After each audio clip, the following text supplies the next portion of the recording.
Derivadas direccionales. Las derivadas direccionales de una función multivariable en dirección a un vector dado sirven para estudiar el comportamiento de una función en el recorrido que hace dicho vector.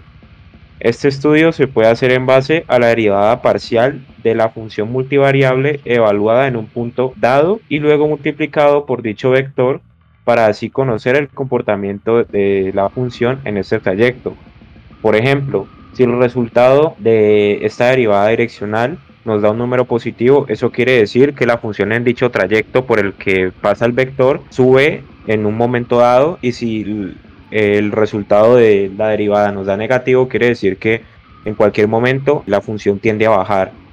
También tenemos aquí la fórmula para calcular la derivada direccional, que sería la derivada de la función f multiplicada por el vector y evaluada en el punto que nos asigna. También hay otra fórmula que nos implica la función, que sería igual a la multiplicación de la derivada de cada componente de la función por el vector que nos asignan, el cual nos va a decir la dirección en la que va a ir la trayectoria de la función.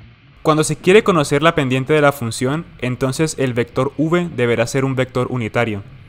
Si no es un vector unitario, se puede dividir entre la magnitud para así encontrar un vector unitario con la misma dirección del vector original, ya que la pendiente solo depende de la dirección de v. Por lo anterior, la fórmula para este caso sería la siguiente.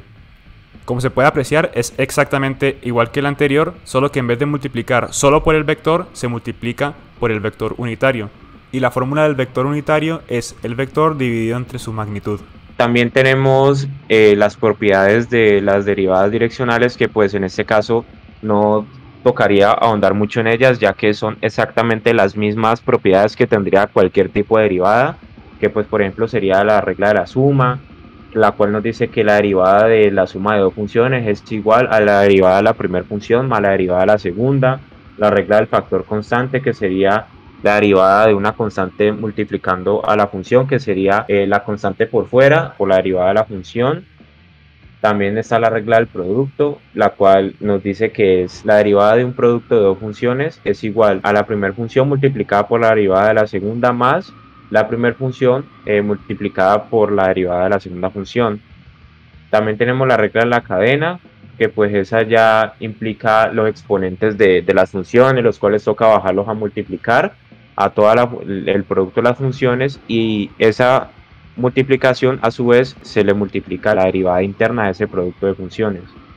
Como primer ejemplo de las derivadas direccionales tenemos este que vemos aquí en pantalla, que nos pide hallar la derivada direccional en el punto 2,-3 con dirección al vector 0,6i más 0,8j. Como podemos ver, el vector nos lo están dando en notación de vector unitario. Entonces tenemos la siguiente función, que sería función de x en y, que sería igual a x cuadrado menos x por y.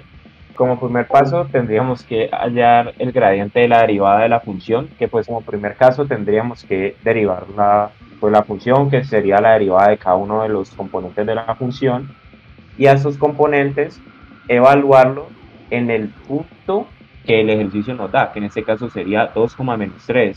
Entonces, una vez nosotros hemos hallado la derivada de la función, tendríamos que evaluarlo en dicho punto, y el resultado de eso tenemos que multiplicarlo por el vector que nos indica la dirección por el que vamos a evaluar la función.